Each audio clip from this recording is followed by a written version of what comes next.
going to be using the Flashback Tannehill and the Team of the Week Joey Porter. I was able to get them both and power them both up.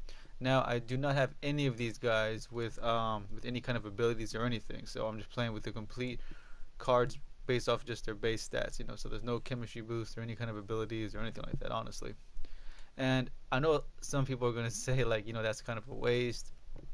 You gotta put you gotta get abilities, and believe me, I completely agree. I completely agree that your card should be having abilities, X factors, anything you can do to get any kind of competitive edge. But I understand that that's not cheap. You gotta spend a lot of training to get those abilities, and training is coins, and not everybody wants to use their training. I mean, their coins for training right now, which me included. The only time I use training as of now is if I'm, trying to power up the player in general. That's different. That I don't mind doing. And as you can see, it completely killed my coins. I think yesterday I was at like what 850,000. I was like 850,000, and by the time I got all these, well, not all these guys, but just these two guys on my team. Once I got those two guys, look where my coins are now. So my coin stash had just been completely obliterated.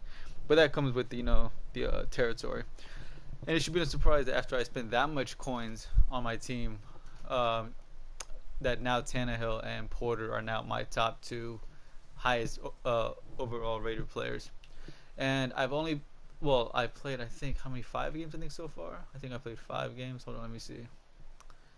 I think it's been 5 games total, because I think it might say six, but I don't count that sixth one because before the game even started, the guy had quit. So doesn't really, yeah, 6 games. So played 5 games with him, and you know not Tannehill's okay. I mean, I was playing with Kyler Murray for a little while, even though most of my gameplay with Kyler Murray was definitely more of the head-to-head, the not head-to-head, I'm sorry, the tug of war thing. And with those, in those games, you're not really getting a full view of. Actually, you know what? Those type of games are really good to see if your quarterback is a good deep throw, because everybody was going for that, their money play. That's what the tug of war definitely showed. If you want to learn, or if you want to find some good money plays, I would definitely suggest going to tug of war. You'll see everybody using their best money plays, trying to score a quick touchdown and win the game that way. So if you need some good money plays, definitely give tug of war a try and see how many plays you can get out of there. But anyways, uh, in this gameplay, I might be able to get to, assuming nobody quits or anything. I'm gonna try and get in about 2 games, show you guys what these guys can do. I've already seen everything I pretty much need to see. I'll tell you right now, starting off with Joey Porter, I've got him powered up all the way up as far as he can go. He's got great stats on the card after he's been powered up.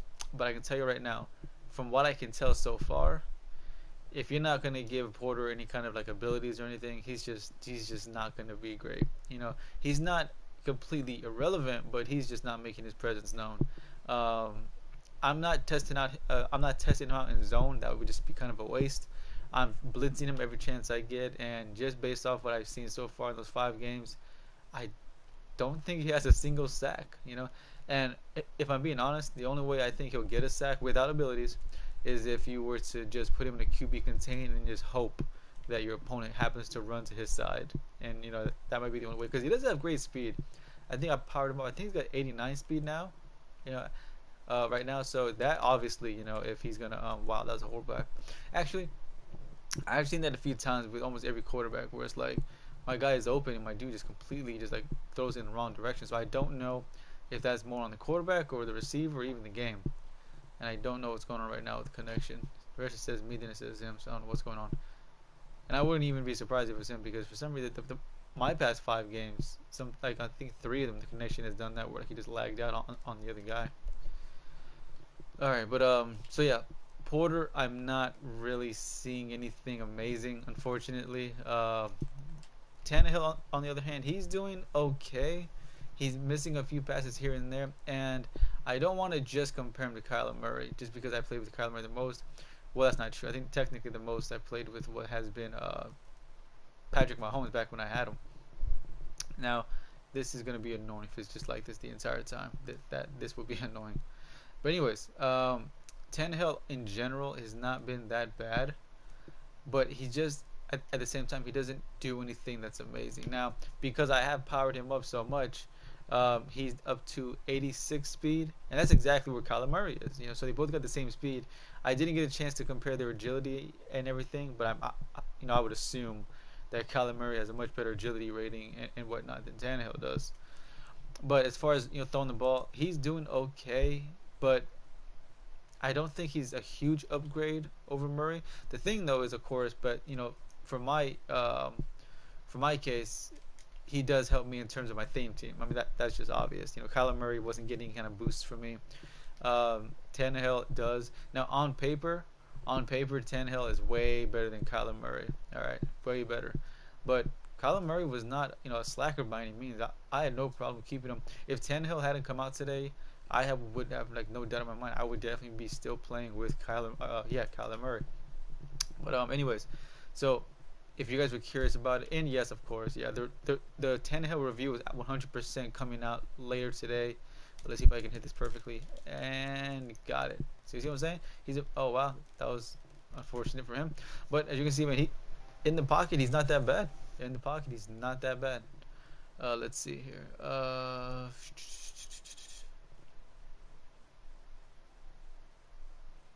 Let's see. It's been a good play.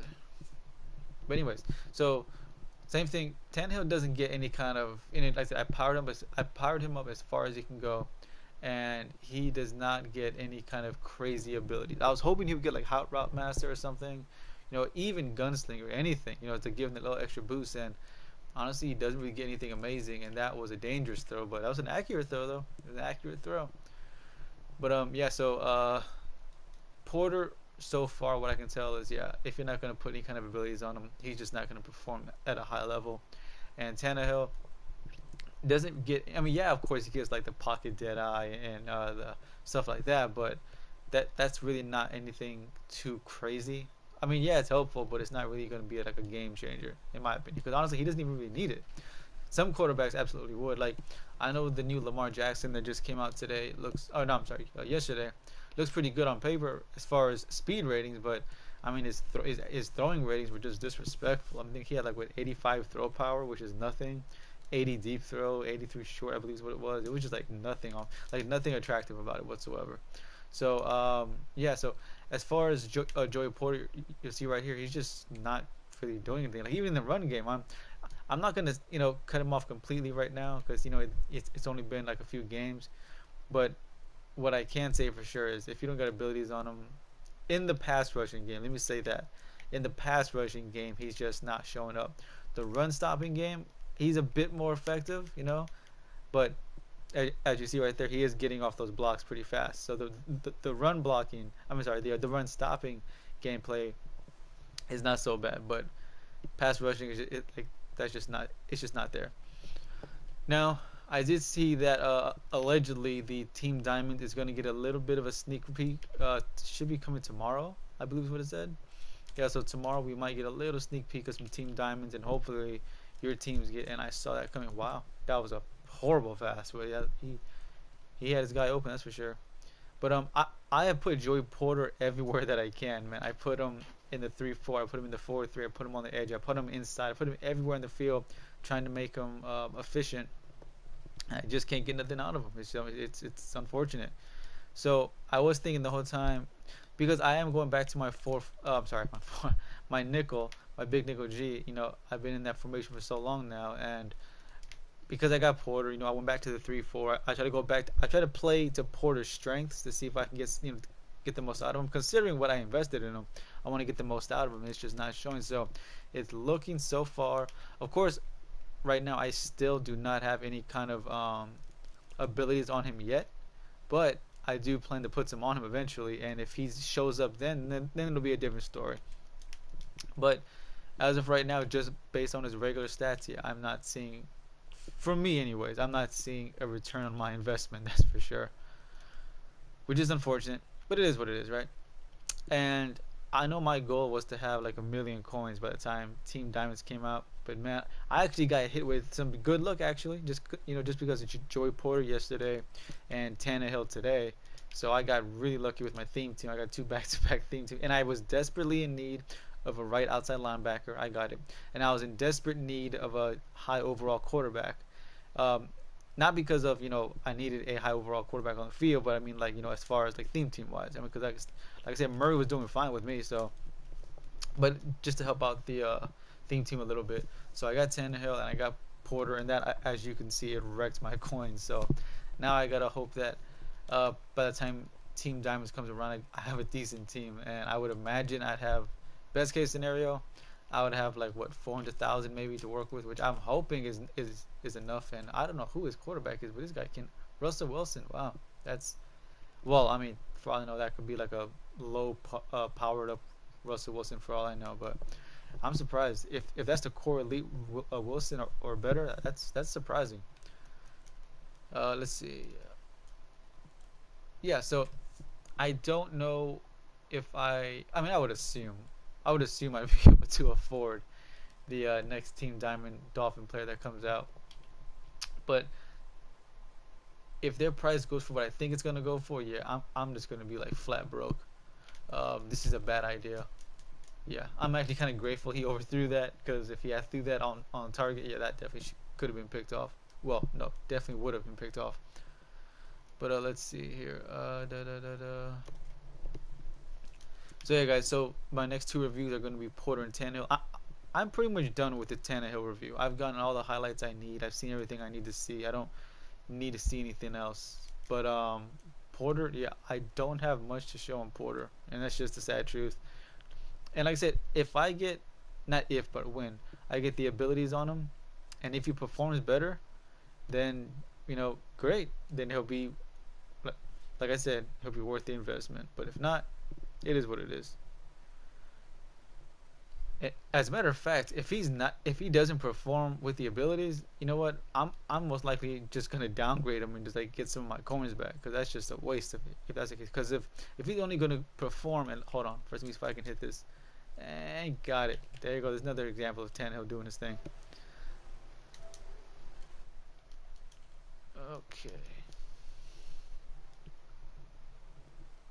What's up, Vibranium? Yeah, so I had mentioned Vibranium in one of the streams that because of the Team Diamonds that were coming out, B-Doc and Diablo were doing okay, but I had to put them back on the auction because, and I was right.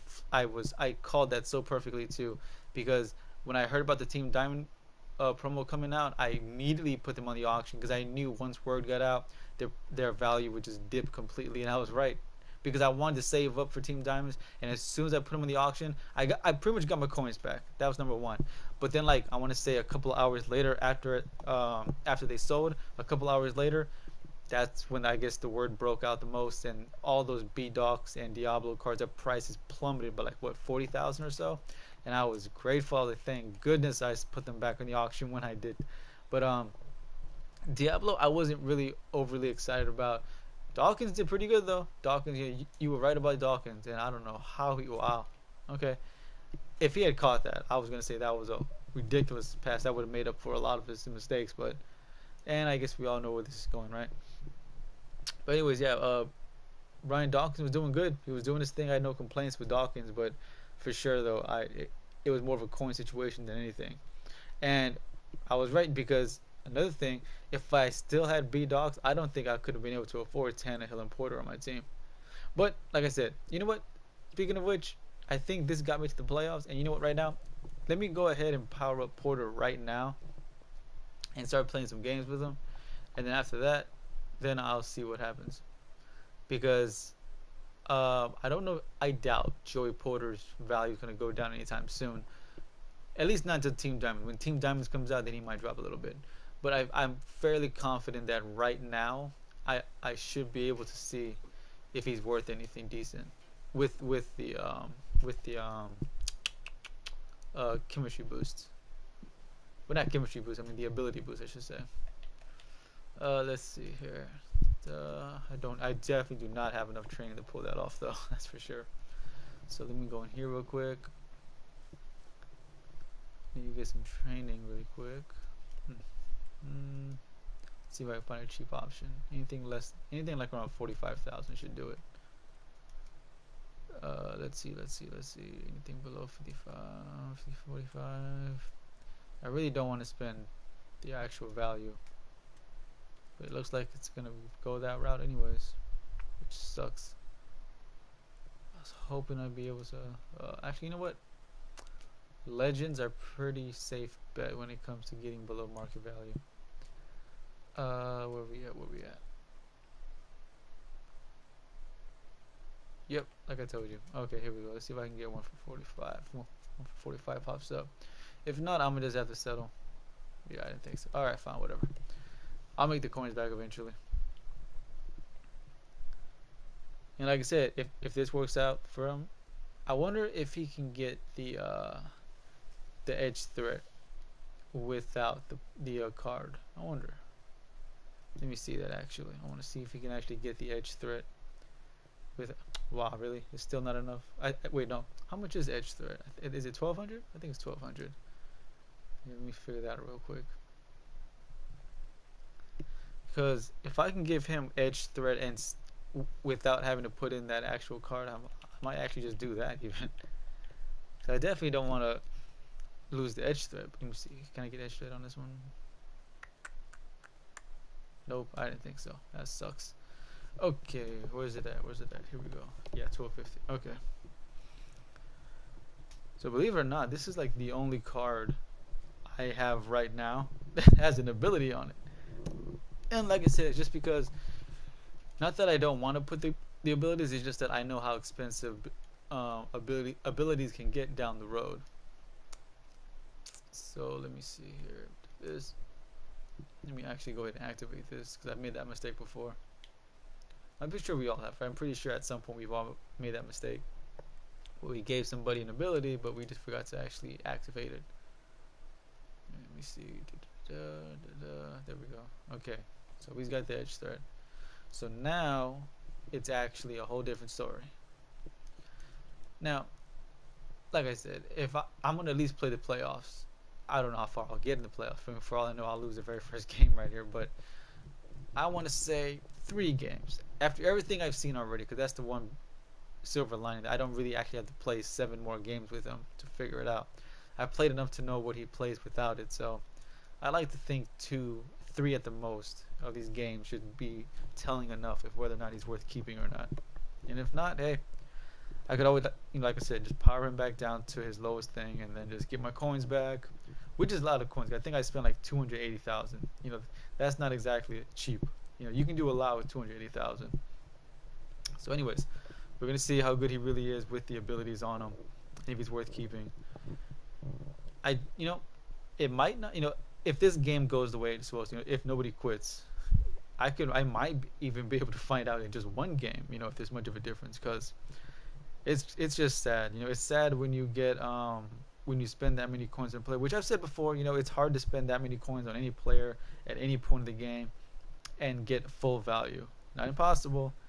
Like the 300,000 area is not too bad. It's when you get absurd. When you start paying 800,000 to $1 million for a player, that's when it's going to be damn near impossible to get that much value out of a player on the field. So I guess we'll see soon enough, though. And of course, I haven't seen, because I have played against people who have abilities on their left tackles and right tackles, but I don't believe I've played anyone with Porter that has had any abilities on their tackles. Not that I've seen, anyways. And damn, I was really hoping I would kick the ball first because I want to test out this Porter thing right away. But it's alright. We'll just get more information on Tannehill, even though I pretty much saw everything I need to see. Okay, let's see here. But guys, let me know, how has Madden been for you lately? Have you guys been to the playoffs? Y'all been winning games? Y'all got Super Bowl? Let me know what it's been like for y'all. Okay, let's see here. Okay. What's up, Bo? Okay. Oh, that was nasty. Oh, that was nasty. That was nasty. Too bad this isn't a Kyle Pitts review. I appreciate it, man. Appreciate it. Appreciate the support.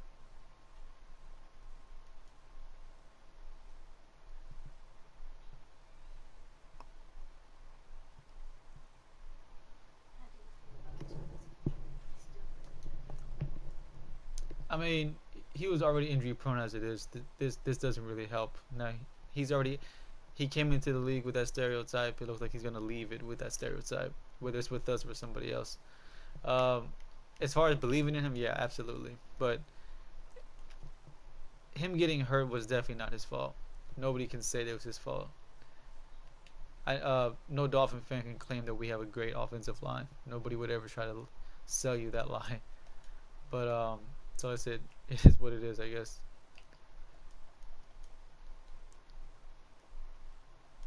All right, let's see. But if it's true about him having cracked ribs, fractured ribs, whatever it was, yeah, that's never a good sign, especially for a quarterback of all positions.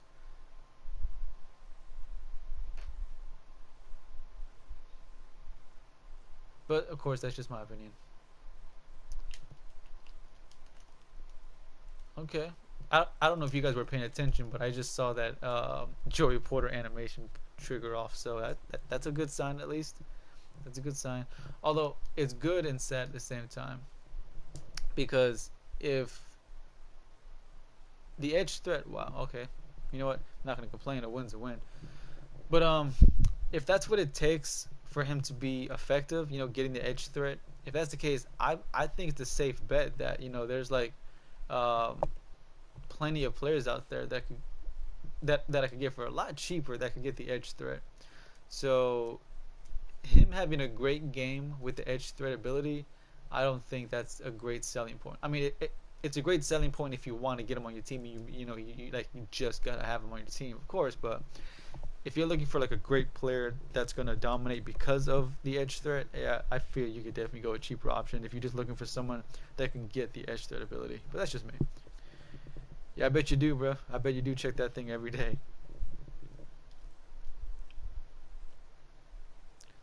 But let me know, Vibranium. I believe you answered this already. But let me know. Do you still play the game even though the auction house is blocked? Like, you still playing with your current team, or is your current team kind of like outdated?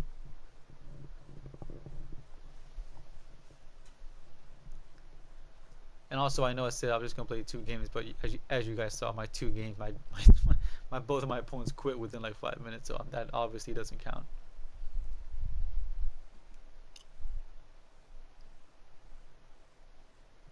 But anyways, if you guys are just watching now, uh, quick verdict: Tannehill getting the job done, but nothing spectacular. I got him powered up to an 86 speed because of the theme team. So he's got the same speed now as Kyler Murray does. So I'm definitely glad to see that. But as far as Joey Porter, if you guys haven't heard, like I said, without abilities, just going off the stats, you know, yeah, it's not really effective. I'm not really seeing his name pop up. He's not doing anything to stand out. I put him in every possible good scenario. I'm blitzing, like sometimes I'll be blitzing 5 guys just to make sure that he's like completely um, not double blocked. And oh, I just realized this is somebody's Super Bowl. I thought it was mine for a second, but I realized like no, that can't be right. It can't be my Super Bowl. So whenever you run into a Super Bowl for somebody, that's when you're gonna get their best game because they are not trying to come this far just to lose. But yeah, all right. And also I did forget to mention one little thing. I changed both of my playbooks back to the Dolphins playbook because I did have their playbook in the very beginning of Madden 21 of Madden. The very beginning I had them because obviously when you pick your team, that's the playbook that they're gonna give you. But yeah, and it's got some decent plays. It's got some decent plays.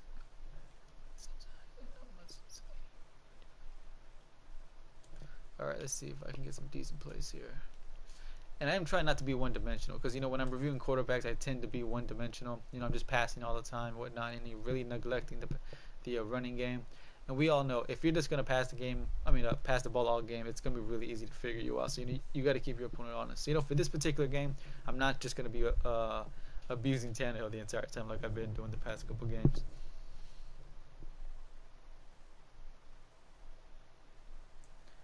Yeah, I get that, Vibranium. Just I get that completely. All right, let's see here.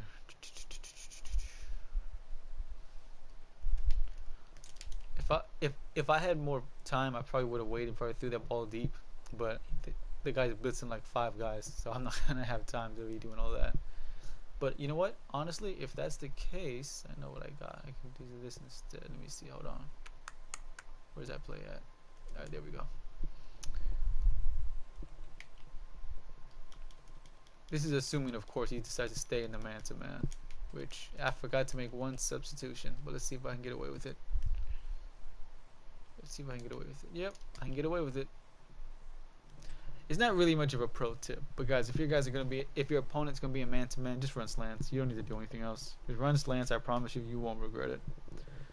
And then once he stops running man-to-man, then you can hit him, dot him up with the zone, or even hell run plays, just to keep him honest.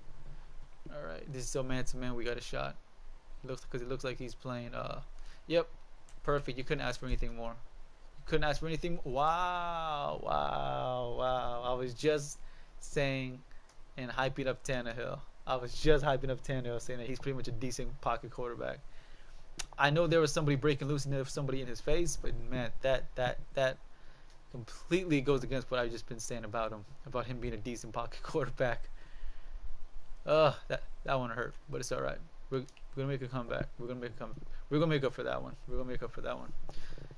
Let me know, guys. Are you guys planning on trying out any of these flashback players? I know Cam Newton also came out today, and in fact, I was gonna actually, I swear on everything, guys. I really was.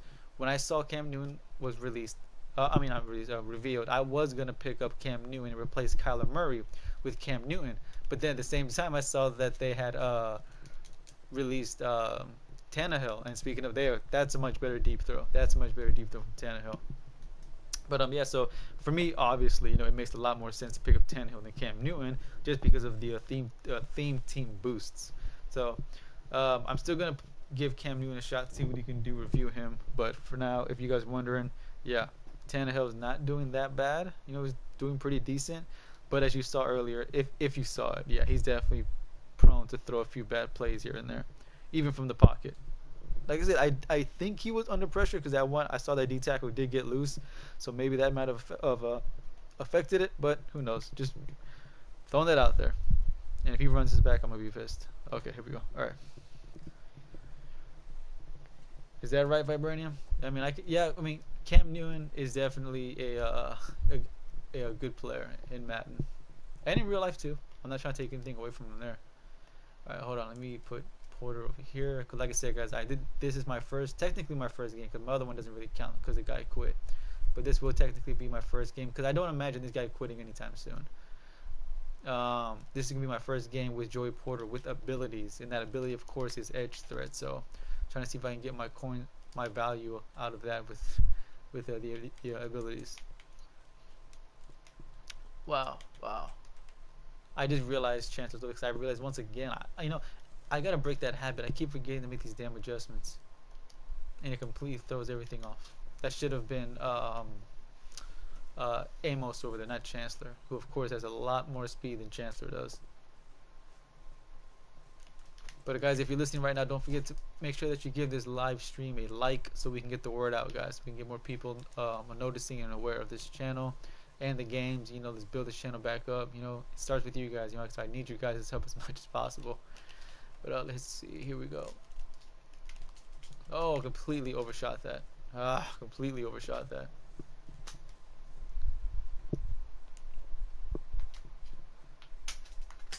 But yeah, so tomorrow, I don't know how many that they're going to tease, because I know that's generally what they do, and apparently it's being said that tomorrow they are going to reveal some of the team diamonds. I'm hoping that they do reveal the Dolphins team diamond, that's for sure, just out of curiosity, because now at least I know it's not going to be, or at least I would hope, it's not a right outside linebacker now that we got Porter, and I know it's not going to be, or at least once again, I'm hoping it's not a quarterback since we got Tannehill, so I'm hoping, don't give me Dan Marino, don't give me, well, I'll take Jason Taylor and Zach Thomas. I'll still take one of those two guys. But, like I said, something just tells me in the back of my mind that it's going to be Patrick Surtain, just because of his son now in the league. But that's just my opinion. Yeah, like I said, Jason Taylor. I can imagine blitzing Jason Taylor and Joey Porter at the same time. That would bring back some nostalgia, for sure.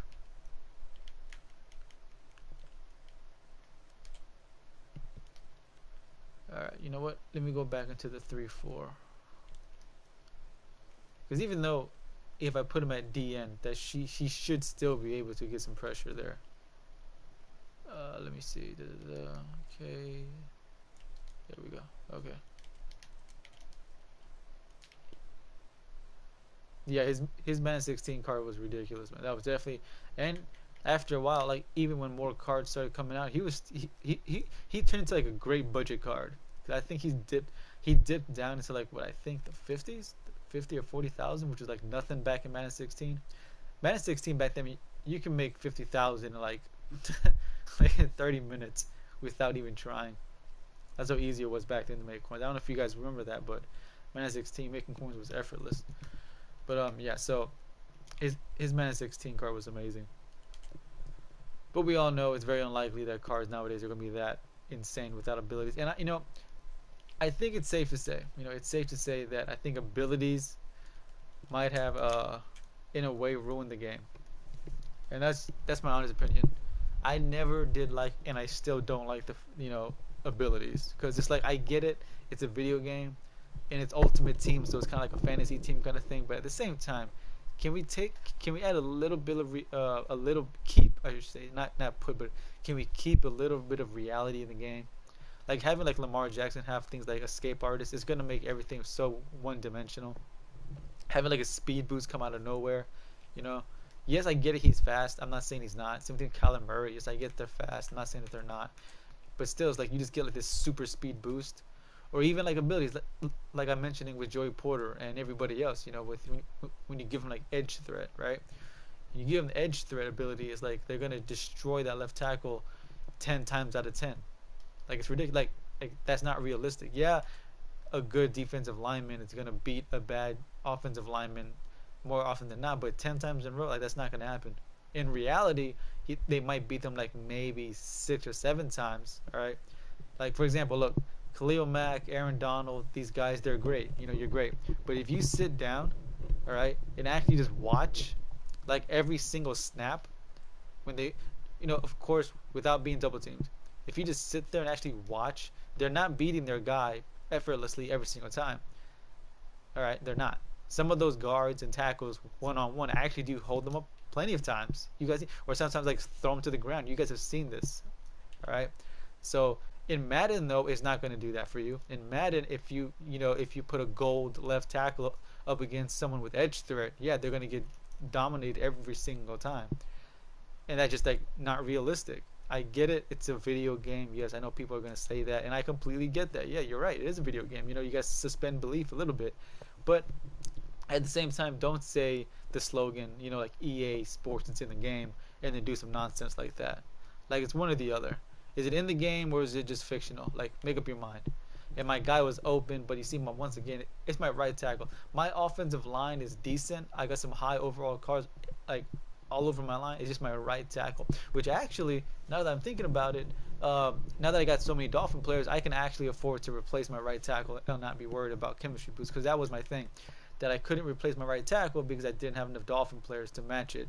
But now that I got a whole bunch more, now I can actually afford to let one of them go, which of course is going to be my right tackle, and actually get some decent players on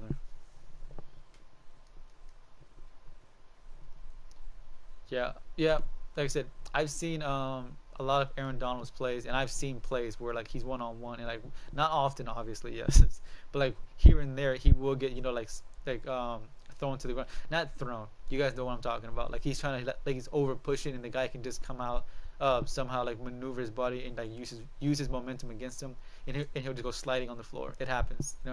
So it's like when you do something like edge threat and whatnot, it takes away, and I'm gonna get sacked, and I'm just gonna throw it up to see what happens. Yeah, that's all right. I said my old lineman is just like not getting it done. Well, not my old line. I keep saying my whole line, but I know who it is. Like every time I look down, it's always the same thing. It's always my right tackle that's getting beat, and that's what I'm saying. That's more realistic. All right. All of my players on my line are like 89 or higher. Okay, 89 or higher on my O line, except my right tackle, who's like a 74 overall gold player, for the theme team purposes.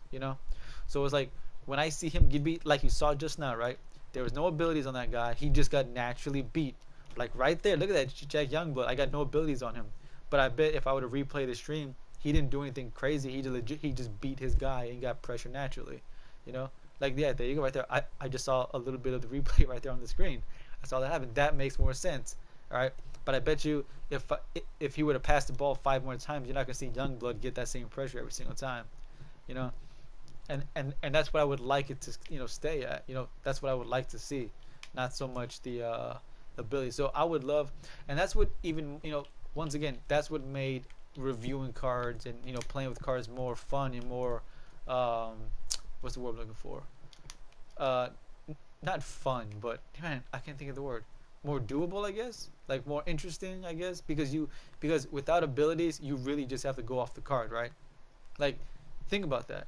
If you guys remember, before they introduced abilities, um, if you did not have abilities, right, you just had to know how the card played. Either he did good, he did okay. No, either he did bad, he did okay, or he did good. There was no in between. That's it. That's it. Without abilities, you're either bad, average, or good. And that was made reviewing so much more fun because I could really dig through and see who's worth keeping, who's worth getting, and so on and so forth. When you got abilities, it's like suddenly an average player can be unstoppable as long as you get the right ability on them, and that's just not right. I really don't like that. And this talking about for the past hour, or I'm sorry, half hour, is a perfect example. All right, if you guys haven't been listening, I just said in the beginning of the stream, I played with Joey Porter, powered up with the theme team boosting everything to a 92 overall. All right, and the guy is non-existent. I'm getting nothing out of him. All right. The only way I'm going to get a sack out of him is if I put him in a QB contain and I hope my opponent runs to his side, and that's it. That's the only way I see him getting a sack. The run game, he's okay. He's not anything amazing. All right, but like I just mentioned, as long as he gets the edge threat ability, now suddenly he has a chance to be effective, and that's just crazy to me. It's like, why am I paying all these coins for this guy if he's not going to perform unless I add an ability, you know? And vice versa. If you get a much lower overall player who plays the exact same as Porter without the ability, but once you slap an ability on him, now suddenly he's like unstoppable, and it's just like that. There's no fun. Now you're pretty much just saying to your audience, um, go out and get this ability for this card, and he'll be better. So it's not you're not even trying to buy the players at this point. It feels like you're just trying to buy the abilities, and just hope that your opponent doesn't have another player on their team that can counter that ability. It's like that's not how this game is supposed to be played. It's my best player versus your best player, or players, I should say. My best players versus your best players, and that's it. That's what it comes down to. But it's not. It's all about who's got. Madden right now is turned into who's got the better abilities and who's got the cheesier plays, or the most meta plays, however you want to phrase it. That's all it's turned into, unfortunately. You see what I'm saying? He was open again. My guys are getting open, but it's my old line. That one, I'm not even sure who to blame on that play. I'm not even sure who to blame on that play because I got hit like 3 different times. But anyways, yeah. So I'm not the biggest fan of how this Madden is turning out for sure. And that's much better blocking, but not the best pass. Yeah, that one was kind of a little underthrown. And of course, he wasn't as open as the first time. The sack that I just got, yeah, that guy was like legit open. All right, but this time I think he saw it coming. And I wouldn't be surprised, of course, if he can just hear everything I'm saying. And I'm just like giving away my whole scheme. But I was just trying to go for the money play. I only had like what 8 seconds I think left on there, and I think I just put him in field goal position. But hey, maybe he'll miss. Who knows?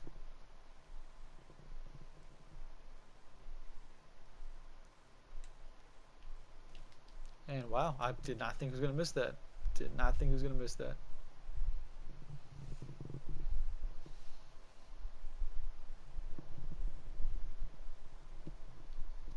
Oh, Vibranium. Yeah. So the 50-50. Basically, your main objective, or should I say the main reward, I think for most people for getting the 50-50 theme team would just be the +2 to speed. I mean, like even with everything else taken away, all the other, I think you get like what 2 strength, 2 play rec, I think 2 awareness, but obviously the main selling point is the +2 to speed. I mean, that's what I go for anyway, so I would assume most people go for that. Um, and yeah, so getting players that play for previous teams, that makes it even more expensive because you can really only do that if you get the power up. And it's just like, man, it's just like it's having a theme team back in the day was just fun and everything. It didn't really have any kind of reward, which I'm glad that they did that. It's nice getting a theme team and you get to boost them up, but it's crazy how expensive it can get because you can't get former players on your team without getting the power up cards, and that's crazy. When those sometimes can be expensive, getting the power up card can be expensive. Buying all that training can be expensive to make them even effective. So theme teams have basically become expensive unless you're gonna play with current players where you don't need the power up, and even then, because without that, then you won't have that many ability slots. So and like I just got through saying, abilities like that's all Madden. That's what Madden Ultimate Team is pretty much turned into. Like who's got the better abilities or who can get the better abilities. Because even then, even if that's what it's all about, who can get the better abilities, then you might as well just add all the abilities to every player, which sounds crazy. Like it'd be crazy to see someone like Tom Brady have like escape artist, but like I mean, hey, listen, that's another thing I don't get about it too. It's like if you're gonna make this game like that, like it's gonna become like completely unrealistic. You might as well just go with it. You might as well. You might as give Tom Brady escape artist. I'm not saying him. I'm not saying give him like 95 speed or anything. And oh my god, I don't know how my guy got beat that bad. But like I'm not trying to say give him like 95 speed just because he could escape artist, but maybe give him like a little bit of a boost, I guess. To give him like a little head start. But like I said, if you're gonna go down that route, you might as well just commit all the way because it's like who's gonna be shocked that they do that? I don't know. I don't know. It's Madden has gone a really interesting route, and I would hope that they get back to the way things were, starting with taking off abilities, because it's just like I don't know. I really don't know. I know I believe I think it's Draft Champions, right? I can't talk. Draft Champions. I don't think you're allowed to have abilities, and that's nice. You know, I think it was Madden 20, I believe. Yeah, Madden 20. I towards like the end of my playing days in Madden 20, I did pretty much just play Draft Champions just because I was so tired, man, so tired of playing the same abilities over and over. It's like everybody just had. Um, Look at that. See, my right tackle gave up that blitz, and of course he did recover the ball. It's just crazy. It's just like this game was very telling for me. I'm glad that this game happened because this game reminded me, go get a right tackle. Let's see here. So yeah, we'll see what happens, man. We'll see what happens. But anyways, for those of you who are watching still right now, if you're wondering, yeah, um, Tannehill is not bad. That was horribly underthrown. That was horribly underthrown. Because I was just about to say, I was literally word for word, I was just about to say, Tannehill isn't doing that bad, and then he goes in and does something bad. So that's twice actually. That's twice in this game where Tannehill has let me down as I'm getting ready to try and hype him up a little bit. But yeah. So, and as far as Porter, I don't. For me, for some reason, it's almost like the exact same thing as Tannehill. It's like I'm trying to figure out if Porter can pass rush with the ability, and now he just wants to run. And obviously, if he's running, you're not going to be able to tell. Although at the same time, I'm on the mic, so maybe you can hear everything I'm saying. Alright, let's see here. But if I stop him here, it's not too late for a comeback.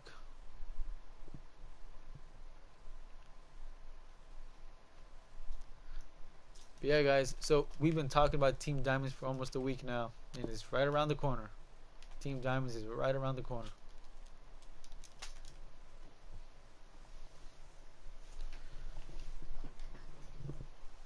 That's too bad, Tap Out. I was hoping you guys would be unbanned by now. Because I still want us to get a game in, guys. I still want us to get a game in. Get you guys on the mic. Get your voices heard. Let the people on the stream see you. Alright, let's see. Let's see if I can stop him here and give myself a shot to come back. Wow, wow, wow. That's crazy. That is crazy. If he's smart, he'll just kick the field goal and put the game out of reach. If he goes for it, that's ballsy.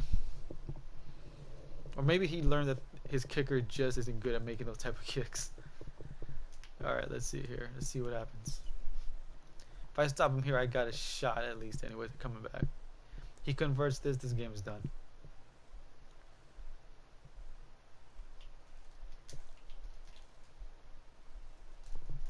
Alright.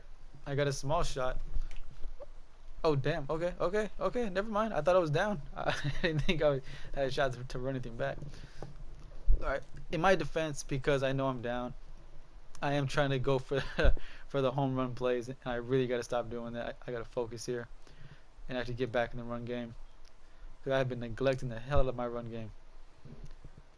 Although at the same time, damn, if I keep running the ball, I'm going to run out of time. Alright, let me see here. Hold on. Damn. I didn't mean to do that. Alright, let's see. Here we go. But yeah, guys, as far as my Dolphins theme team, I just lucked out completely with Porter and Tannehill at the same time. God damn, I'm getting no luck with my right tackle, man. I swear. If I lose this game, it's not because of, well, I'm not going to take it out on just my right tackle. I mean, this guy I'm playing does have a pretty good offense and defense in general. But still, my right tackle is doing nothing for me right now. Alright, let me see if I can give my boy some help. It's about the only thing I can think of. There we go. It's the only thing that I could think of to help out. Yep. At this point, I'm just getting aggressive at this point.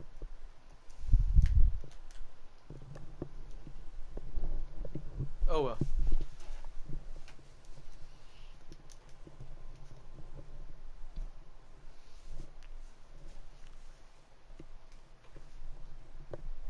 But guys, like I was saying before, we'll get a little sneak peek at the Team Diamonds tomorrow. We'll see who's coming out. Hopefully we get somebody good for all of our teams.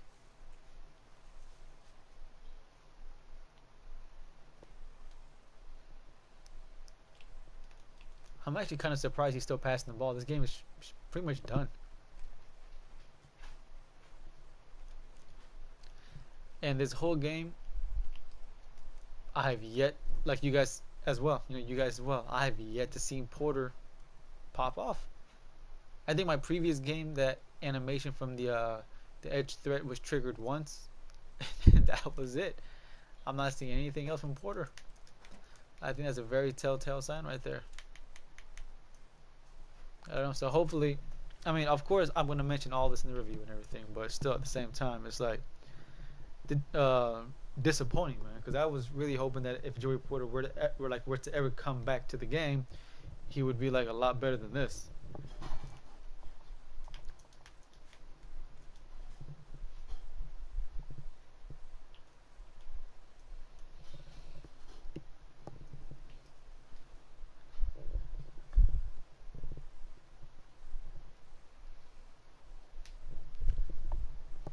So now that I'm done pretty much reviewing Tannehill, after I put that video up, I'm definitely going to go grab Cam Newton and see what I can do with him and see if he can do any better. Because Tannehill, just like Kyler Murray, man, he's just like, yeah, he's got decent speed and whatnot, and he can get you some good yards.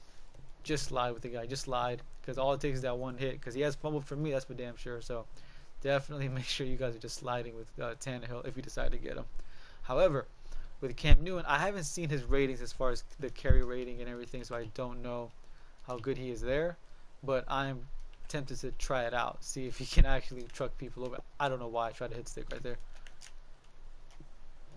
But anyways, yeah, so I'm going to see how Cam Newton does, see if he's worth keeping.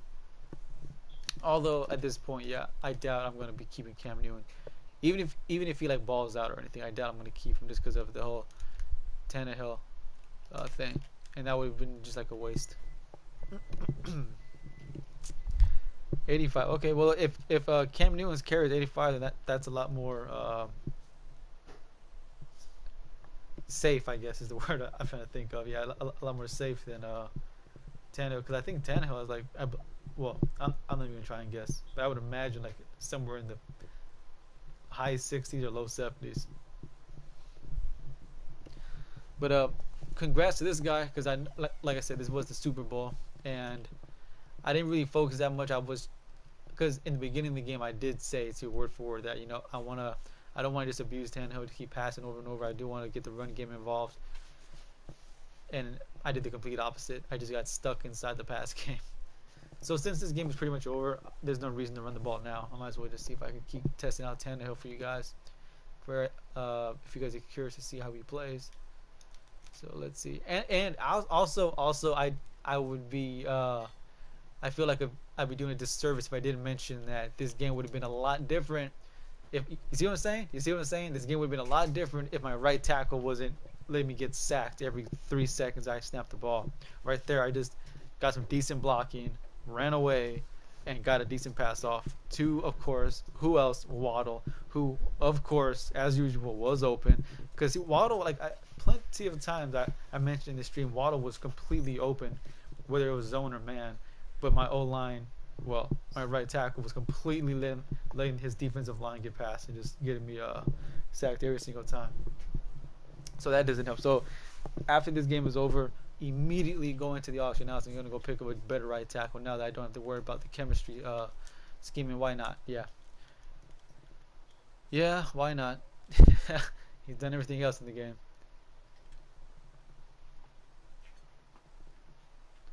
Yeah, that's basically what I was doing that tap. I was pretty much just doubling up at the end. But by the time I was doing that, it was already too late. I think I was already down by like 17 or 21 points at that point. But yeah, this game's over. I'm thinking, should I just run the clock out, get out of here? Because the game's over. I'm just wasting time at this point. Or should I just keep on throwing the ball with Tannehill, just getting some more out of him, just so you guys can see? I'll tell you what. I think I'll just do. This will be my last drive with Tannehill, and no matter how it goes, if I get the ball back with time, then I'll just run the ball out. Run the clock out. But for now, let's just see if I can get some more highlights out of him.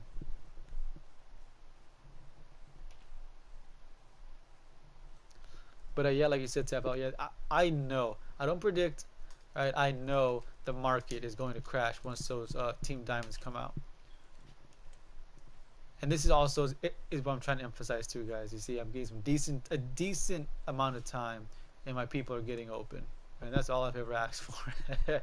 just give me a little time in the pocket, and let my guys get separation.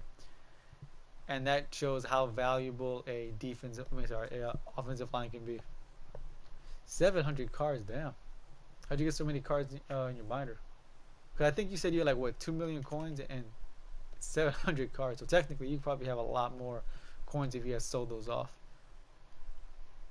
Let's see here.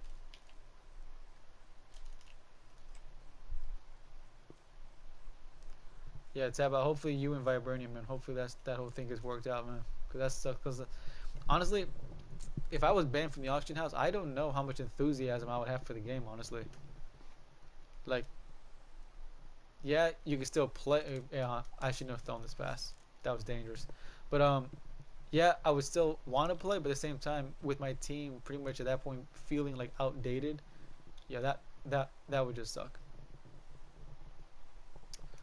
I don't see any good plays in here, but let's just go with this one for fun. But yeah, guys, if you got a chance, guys, if you do me a favor, hit the like button so let's get this stream out there. Let's get the word out there. All right, let me see if I can pull this off. Oh, just off his fingertips. Damn. At this point, I know Tannehill's not going to throw a bad pass with it in the red zone. I'm not expecting bad accuracy, but let's see if I can get some decent route running. Because there are definitely some routes that I've never used before, but I'm curious to see how much separation I can get from them. It didn't seem like a lot.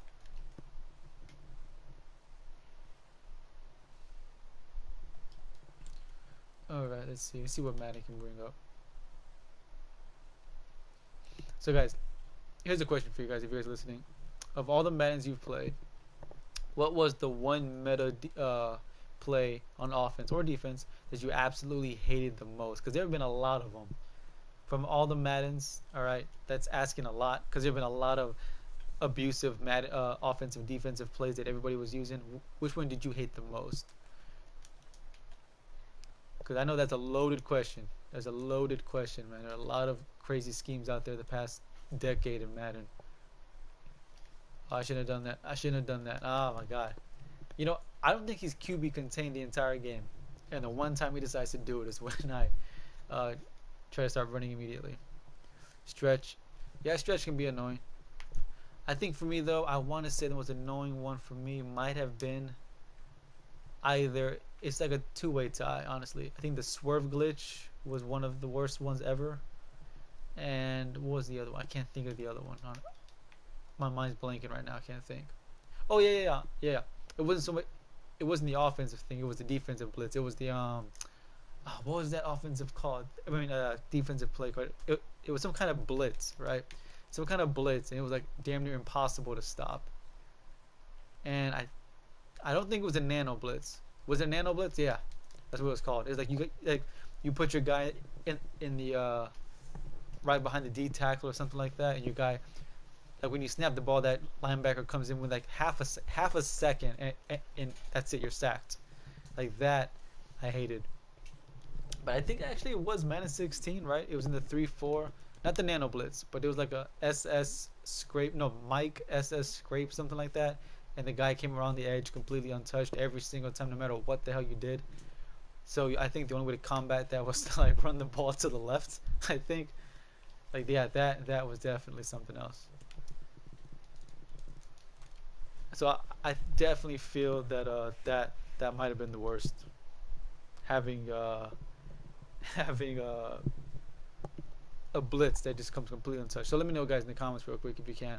What was the most annoying offense or defense you guys ever had to deal with in Madden? And I feel like I know what he's gonna do, so I'm just gonna blitz everybody. I know he's just gonna go for the home run play. Wasn't even inbounds. Oh well. But yeah. So guys, I think on offense, I think the worst play that I ever had to deal with on offense was the swerve glitch or face catch, whatever you want to call it, face catch swerve glitch. And on defensive play, the worst thing I ever deal with was that Mike SS scrape or whatever it was called, and the nano blitzes. It just once again, nothing you could really do about those except run the ball. But anyways, so before I do anything else, which sucks that I made it to the playoffs and did make it to the Super Bowl, but hey, at least I got some highlights, got some gameplay. It shows you guys too some of the highlights. And yeah. Oh, actually, okay. This wasn't so much a play, but let me know if you guys remember. I believe it was last year or Madden 20. When was it when Eric Dickerson was released and he already came equipped with all those abilities, and everybody was having him. Like everybody had him on his team. I think that was last year or Madden 20. I can't remember. But you guys know what I'm talking about? And he got released early. I think it was like what, October or something, or November he came out, and I had all those abilities, but like, he was just like breaking every tackle, falling forward every single time, just a damn nightmare. And I hated that. That I think might have been the worst experience in Madden ever. But let me know, guys, if you guys can even recall that, and when that was, like which Madden was that? When I think it was Ultimate Legends or not. I can't remember what promo that was, but it was some promo where these players came out with all the abilities, and Eric Dickerson had the trucking ability. I can't even remember what that name. No, I'm sorry. No, it wasn't. It was the X Factor. That's what it was. It was the X Factor, and it was immediately triggered as soon as he touched the field. Like I think it was Wrecking Ball or something like that. But yeah, that I think was around the time that I was like, this is getting ridiculous. I'm not having fun with the game anymore. You're making it impossible to enjoy. That had to have been the worst one. Because up until then, the only time that I had ever like not enjoyed playing the game was when the Most Feared promos come out and they do the Halloween promo where like everyone's like 8 feet tall or whatever it is. Like when those things come out, then I stop playing. But that's been like that since like Madden 16, 17. I've already said that before. Whereas like whenever they do the Halloween promo when the players turn into like their monster form, whatever it's called, then I stop playing until that promo goes, because I'm just not a fan of having like 12-foot receivers or whatever is running around just having giants. It just looks corny. It's just not for me.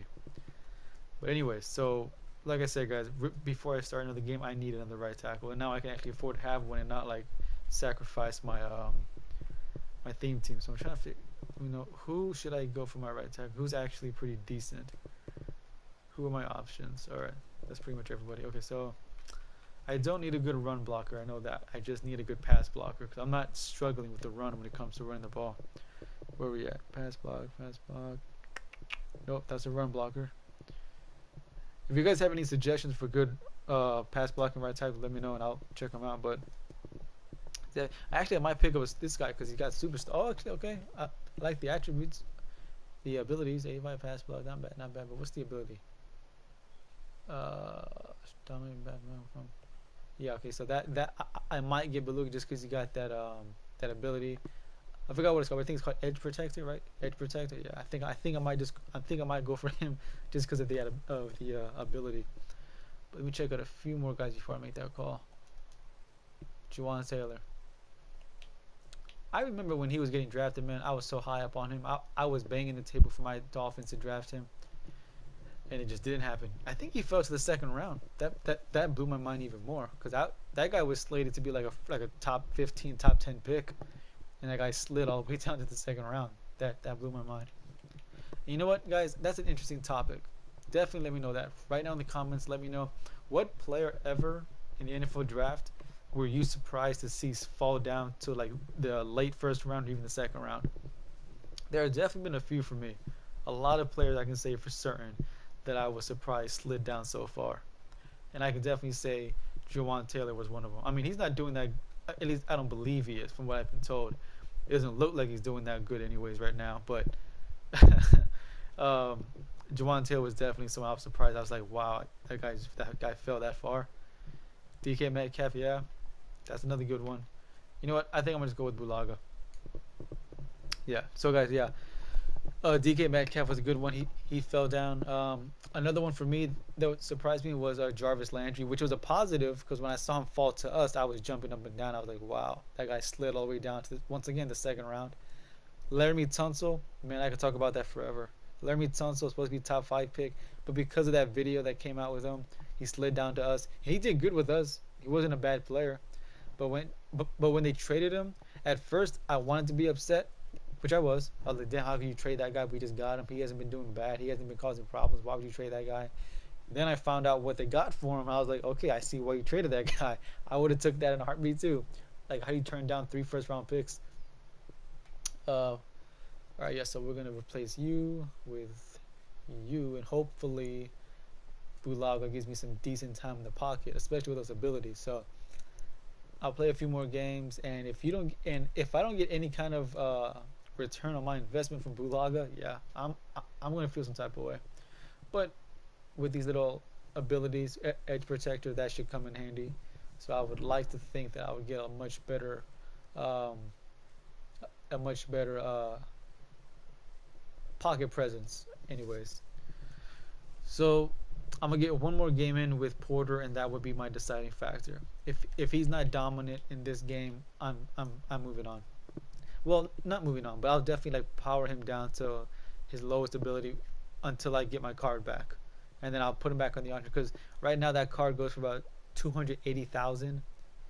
All right, that's a lot of coins, and I'm not getting anywhere near that on the field. I'm getting nothing from Porter on the field, so I would definitely want my cards back.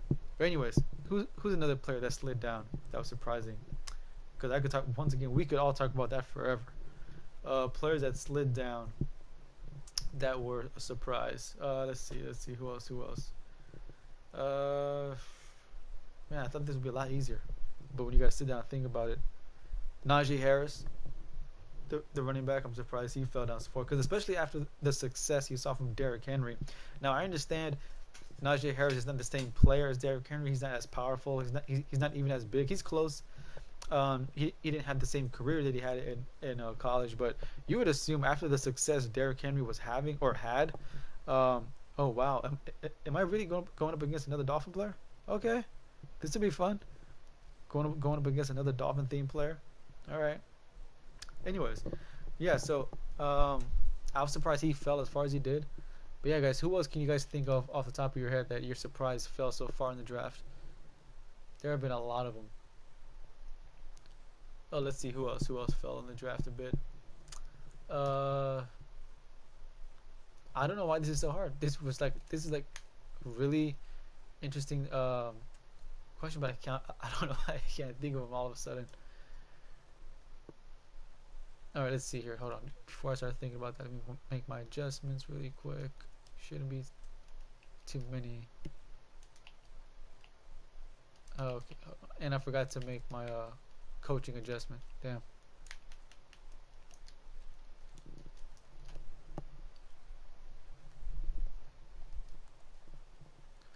And also, it's not just players that slid down. It's also, you could also go the other way with it, like which players were drafted higher than they should have been.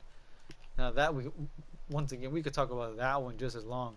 I mentioned him in a previous stream. Yeah, um, Deion Jordan for the Dolphins. My God, the hype was so big on him back when we still had Cameron Wake, and I thought he was going to dominate. We traded up to get him, number 3 overall, and that was just one of the.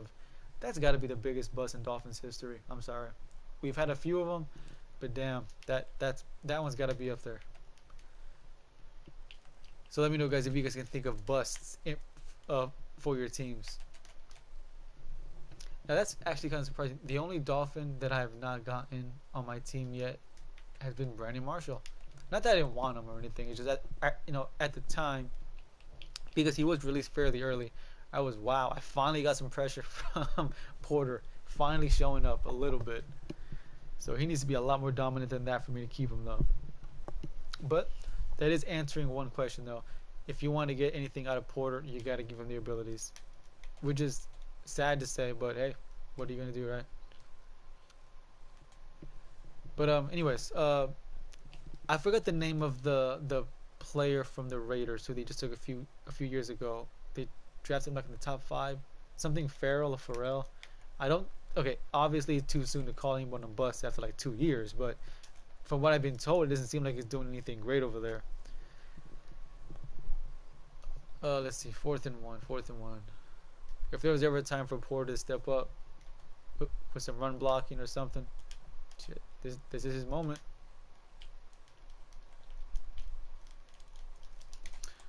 Once again, I did see him get the trigger animation, but it just wasn't fast enough.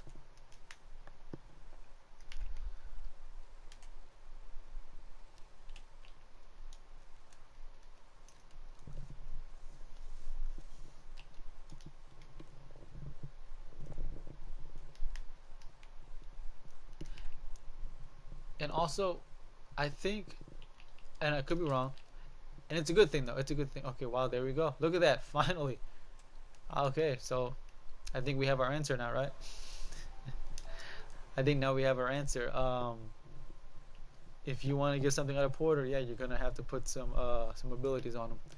Which, since that's the case, now that I have my answer, that you gotta have some abilities on Porter to make him usable. Which there he goes again. That was all Porter right there. That was all Porter causing disruption in the backfield. Yeah, so that right there, which is, it's sad, because I never thought I would say it, but him having success right now is what's gonna get him off my team. I don't think I've ever said that before. Yeah, him finally getting success is gonna get him off my team. And if you're wondering why that is, it's because it answered my question. If you spend 280,000 on Porter, you're not going to get your coin value unless you put abilities on him. And oh my goodness, I thought that was going to get picked. But yeah, so that's just nothing else to say other than that. So now I got to think who, well, I wasn't struggling. That's for sure. With without Joey Porter, I was doing just fine. But the good thing, though, the silver lining there is getting 280,000 coins back is going to definitely help me when Team Diamonds comes out in a couple of days. That's for sure. So I'll definitely look forward to that.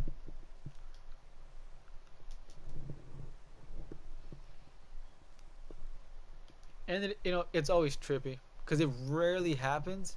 But whenever I play against someone who also has Miami Dolphins theme team, it's definitely interesting because you don't really run across, unless of course it's like the um, popular teams, that is, because some teams are more popular than others when it comes to theme teams, obviously. But you know what? The way things are going right now, I think I would definitely prefer a corner because if I had to point out one weak point of my team, it definitely would be corner. Not because they're bad or anything, or that they're horrible. It's just that their speed is definitely becoming a factor more and more. You know, their awareness and everything is decent overall, but way too many times, man, they're getting beat on the edge. I mean, not on the edge, but they're getting beat from sideline to sideline because they just can't keep up with guys like Waddle, Galloway, so on and so forth. And these speedy guys, they can't just keep up with them. Fuller, so on and so forth. So it's like, it's too bad, but hey, what are you gonna do, right? How did that? Okay, I went for the conservative tackle right there, and like nothing happened. I got no animation or anything. That's that's frustrating. But anyways, yeah. So even though I know I said that I want Jason Taylor, Zach Thomas, which I would be fine with, I think for my team, I think a corner would make more sense for me right now. Because I'm pretty much set at safety. I got Fitzpatrick in the back. I got Chancellor down at the bottom. Defensive line is looking decent, even after I power down Porter. And of course, by far, it's my receivers are my strength. Speaking of which, let me know, guys, in the comments real quick. Out of all your, like, what part of your team is your strength? Like, where do you have the most depth? Like, for me, it's not even close. It's receivers. Like, even my backups have like 90 speed or better. Let's see. There we go. Yep. Okay.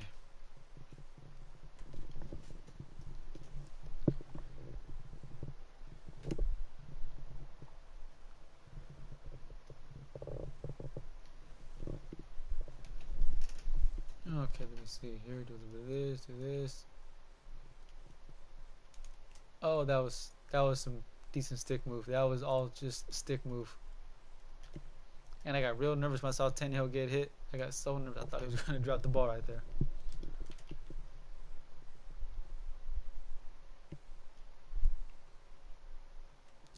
All right, here we go. Wow, wow. I want to know who that was.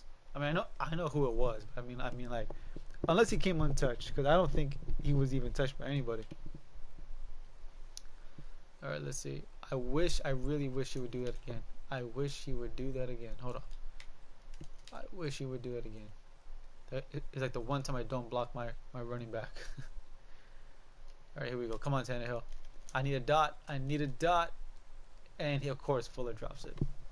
That wasn't Tannehill's fault. That was actually a very good pass. That was a very good pass. But Fuller just couldn't come down with it. All right, let me see here. Let me see. I doubt he's going to blitz again, but just in case he does. Let's see if I can make something happen here. Yeah. I didn't think he was going to. Oh, he did, actually. He did. Come on. And of course not. Oh, my God. Fuller's let me down. Fuller is normally more clutch than that. That's very surprising. Fuller's usually a lot more clutch than that.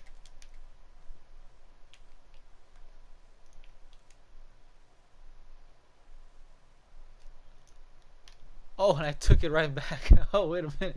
All right, then. All right. And there you go. Fitzpatrick right there coming through in the clutch. Flashback Fitzpatrick, that is. I don't think... I feel like I'm set at safety because I don't think there could be a better Dolphin safety out there right now than Fitzpatrick. Unless they, of course, give him like another upgrade down the road. But for now, I think I'm set at safety for the foreseeable future until he gets another card.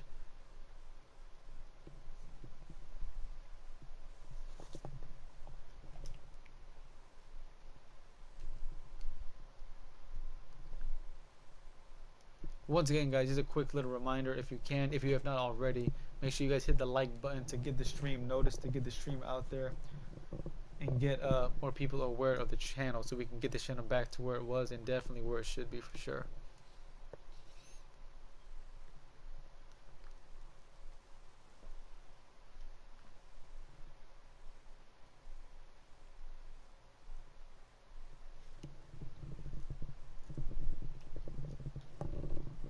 And I think, guys, I think this is gonna be my last game because I still have to upload the video. I still gotta edit the Tannehill video. The Porter video should definitely be done by now after these past couple games. Um, and yeah, so I shall be on the lookout for 2 videos today, reviews. I definitely plan to check out the Cam Newton card, see how he plays. I did get to play against him today. Not on live stream, but when I was playing with Tannehill at first, my first few games, I did get matched up with against him, and I did not like what I saw. He had a few bad passes that were completely uninterrupted. You know, there's no pressure or nothing. He just got completely beat.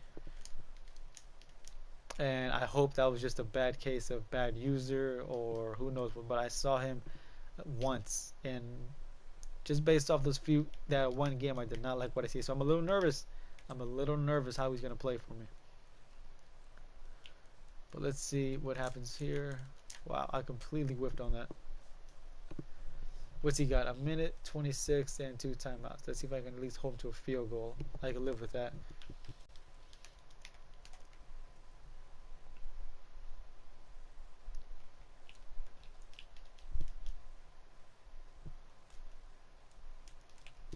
Oh man, I saw that coming too, and I completely way overcommitted on the end. Oh, here we go. Nothing's fun like 5 wide, right? When you're in a 3-4. But I feel like I know what he's gonna do. All right.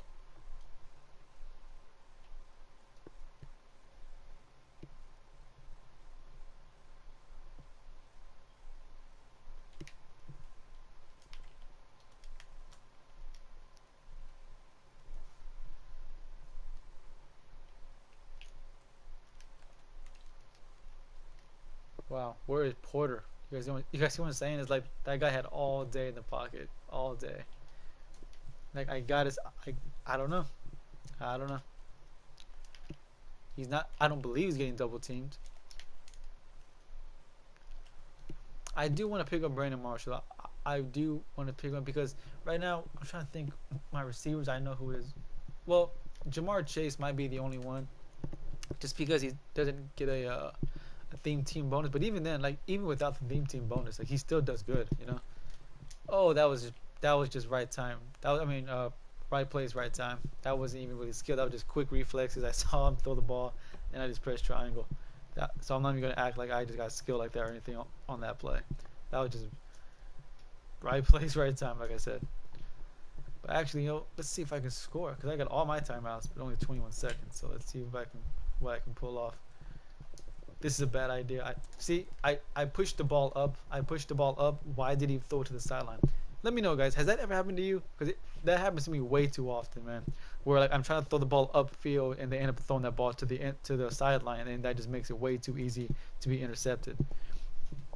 That to me is absolutely annoying. Oh, you see that? You see that? I don't know if you guys saw that. That okay. I'm hoping that was not a nano blitz, but that guy came up the middle completely untouched. I saw that as soon as I snapped the ball, and that kind of stuff I don't like. I'm gonna assume that was just a glitch and like an accident. I would hope that was not on purpose, but yeah, that kind of stuff I am not a fan of. But this right here, I am open down the middle, 4 seconds. I'm gonna just yeah, okay. All right, 2 seconds. I'm not hopeful for anything here. I'm just gonna have to see what I can come away with. I have an idea. Let's see if it works. I have an idea, and this is really all I can do. Nothing else. Oh well, I tried. I don't remember who gets ball first. I don't remember who gets ball first here. Oh, all right then, even better. So I have a chance to extend my lead a little bit. And of course, you know, I'll gladly settle for a field goal. I don't need a touchdown right now. It'd be nice, but I'll definitely settle for a field goal.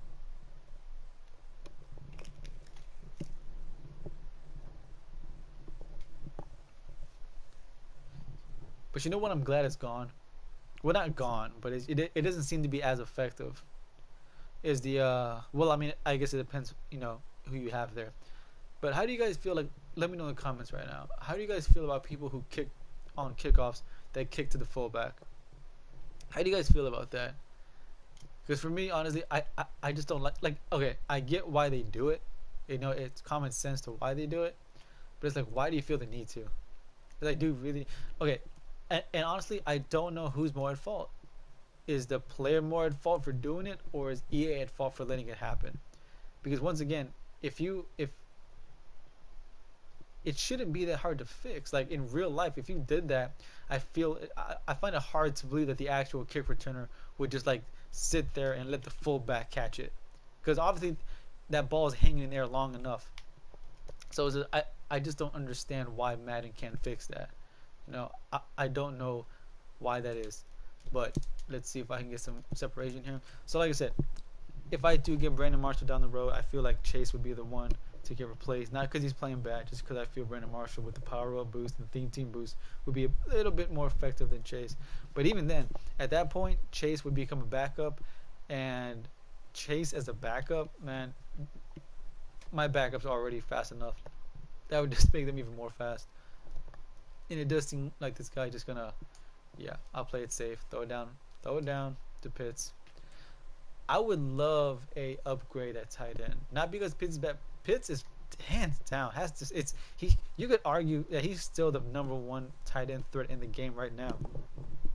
But once again, I would love just to have my entire Dolphins team be all Dolphins.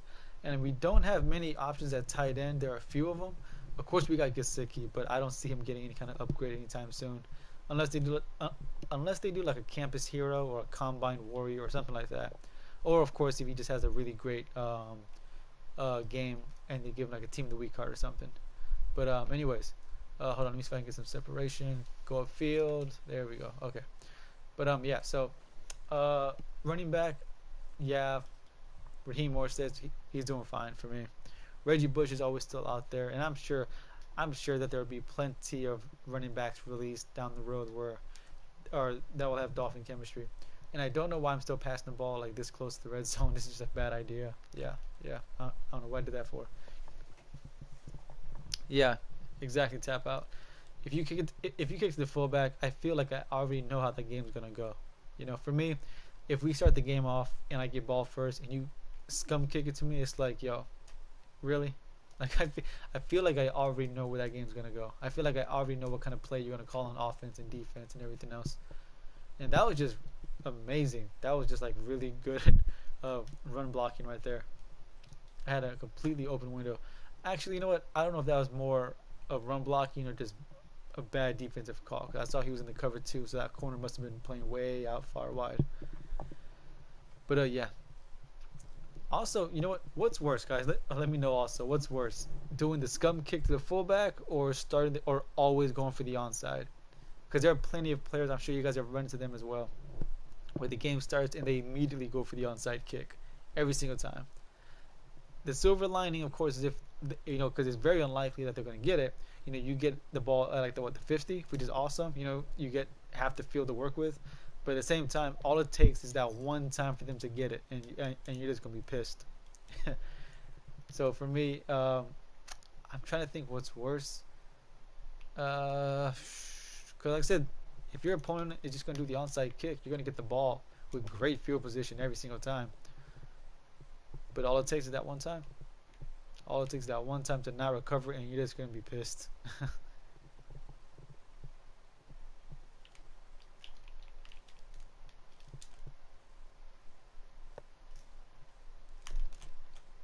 I should have went for the pick. I don't know.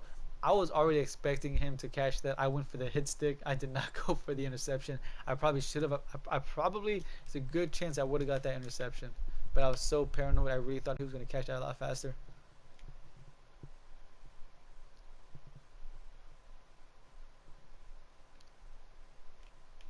Oh wow! I really thought he was going to run. I really thought that was going to be a run play. I bit on that so hard. And you see what I'm saying? You guys see what I'm saying right there? My corner was in perfect position. Ivy clicked on him, and he was just 2 steps behind. Not because of bad play or anything, just because he's just not fast enough. So like I said, if I had to pick, I feel like I'm leaning towards now a Dolphins corner, whether it be Patrick Surtain, Sam Madison, and of course I can't think of his name, Vincent. Guys, help me out. What's his name? Something Troy Vincent. Troy Vincent. He was in the game last year, I believe. He was good. So yeah, I would definitely settle for corner at this point. Like, how trippy would it be actually? Like, how trippy would it be for a Dolphins player? Oh wow, wow. Anyways, how crazy would it be for if they released the Team Diamonds, and somehow there were two Dolphin corners that were released? Like, what if they release a Patrick Surtain for us, and then like a Troy Vincent for the Eagles? I got like double upgrades right there. That would be awesome. That would be amazing. Yeah. So I think that, I got my fingers crossed because, like I said, these two promos, these back-to-back promos from today and yesterday, I got very lucky. The fact that I got Porter and I got Tannehill back-to-back, that was great for my team. So I'm hoping that I keep up the good luck, and that when the Team Diamonds come out, that I just get my. And there's Porter. There's Porter. Showing. There's Porter, which is not like, I don't want to say better late than never, but at the same time, right? It's like, I don't want to say better late than never, but it's like, I really wish I was seeing more of this throughout the game. I mean, throughout all of the games I've been playing with him. And tell me, guys, why was that not intercepted?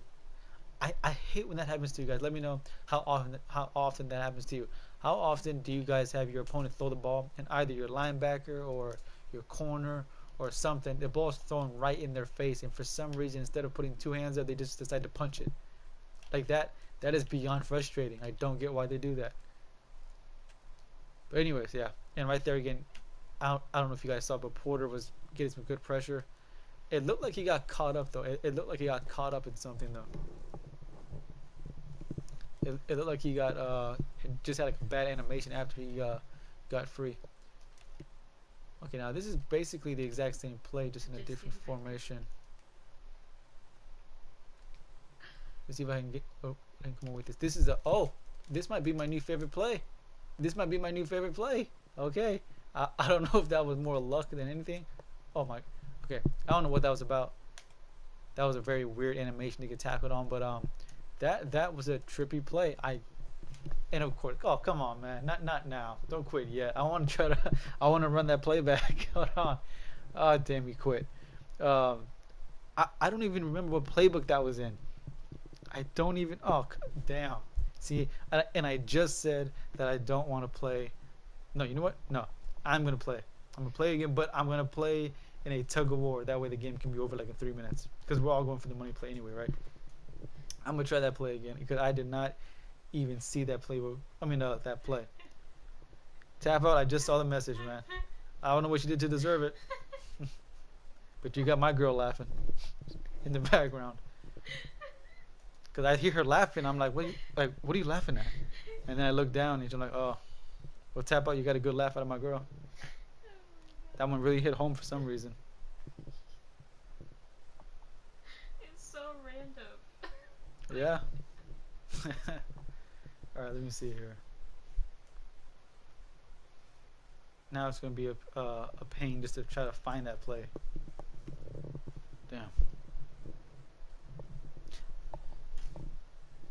But anyway, guys, I think on Friday is my plan. On Friday, I'm going to do my not my first, because I've done them before, but this Friday coming up.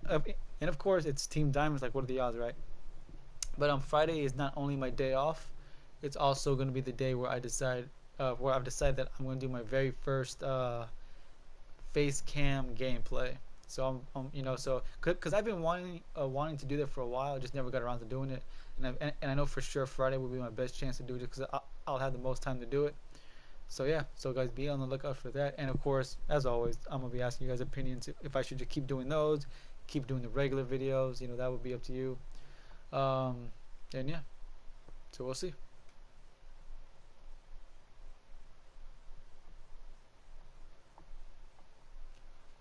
But more importantly, right now, I'm gonna see if I can find that damn play and see if it really is that effective. Because for all I know, I could have just got lucky. For all I know, I could have just got lucky, and he just called a bad defense that wasn't ready for that play. And yeah, so we'll see. Let's see here. Tap out. What are the odds that you say that and then this guy's gamer tag is that? What are the odds? What are the odds? Alright, let me see here. What playbook was that in? I have no idea. I think it was this one. Was it this one? Damn, I don't know what playbook that was in. I'm just gonna have to go one by one. Oh, this is gonna suck. 'Cause I got no timeouts either. Okay. Was it in the pistol? It might have been in the pistol, right? Or was it? Yeah, okay. I think that's it right there. I think that's it. I think.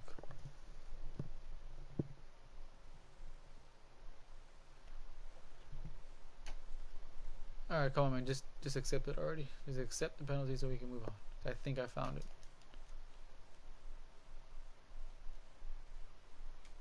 Okay, here we go.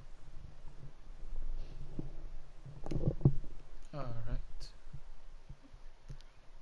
And I get the feeling that this guy is not even on the game right now. Face reveal.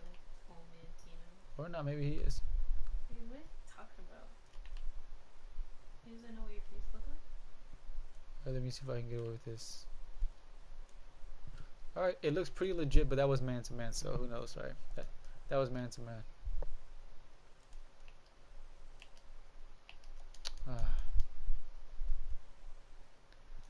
Old man Tino, yeah man, you got me there. You got me. How does he know these things? Tap out, let me know, tap out. Have you seen my face reviews before? See if I can stop him. See if I can get stopped. I left that running back wide open.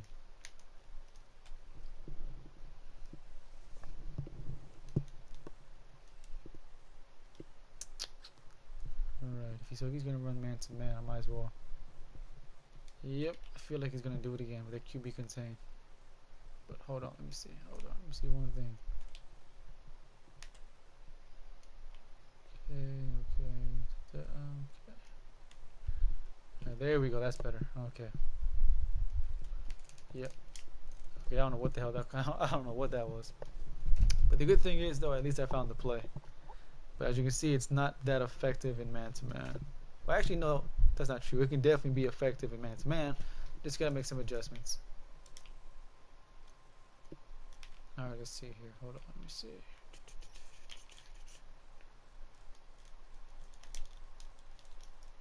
How he came down with that, I have no idea.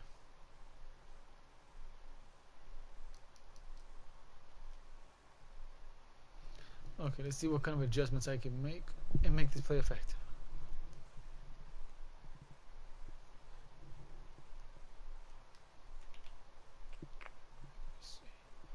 I feel like the answer would be for my tight end, but I can't do it if he's on the line. Yeah, putting him out like a slant or something, right? Yeah. Alright, let's see what happens here now. Yep, I told you. Oh my gosh, really? I didn't see who that was, but I really hope it was not my right tackle that let me get hit. Well, whether or not I win the game at this point is irrelevant. I'm just glad that I found the play. But, you know what? Let's try to win anyways. Let's see if I can try to win this game anyways. Let's press. This might be a bad idea, but what the hell.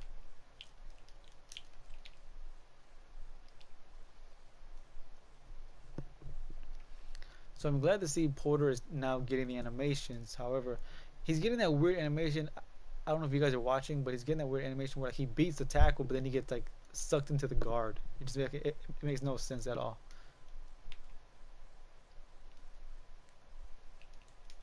Okay, here we go. There we go. See, there we go. I just need some good throw power. I need some good throw power. Okay, it's official. I think I found my new favorite play. I found my new favorite play. Yeah. That's it, alright. Good to know. So it is in the pistol. Alright. Good to know. But anyways, guys, my plan was to stream for like an hour, and as always, man, well, not as always, but plenty of times I definitely go over. It's been almost an hour and a half now. So guys, as always, you guys know the drill. Before I head out, if you guys can, drop a fire emoji. I will shout you out before I head off. And of course, be on the lookout for the reviews. And actually, in fact, if you guys been watching the stream, you guys might not even have to watch too much of the review because you guys saw everything pretty much that you need to see. Tap out as always, man. I appreciate you the support. Appreciate you sticking around and watching. My girl, of course, helping out however she can. I appreciate that more than you guys know. Let's see here. So, guys, Tannehill. If you guys don't plan on watching the reviews and you're just going based off of this, all I can say is Tannehill, is he worth the coins? Value wise, no, because I didn't see too much that I didn't see from Kyler Murray, who's obviously like half the price right now.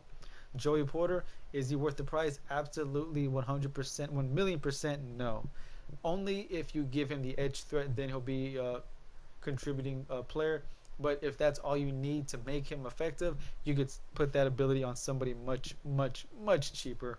I'm actually going to go through and see how many players on defense can actually get the edge threat that go for a much cheaper price. But that's just my opinion.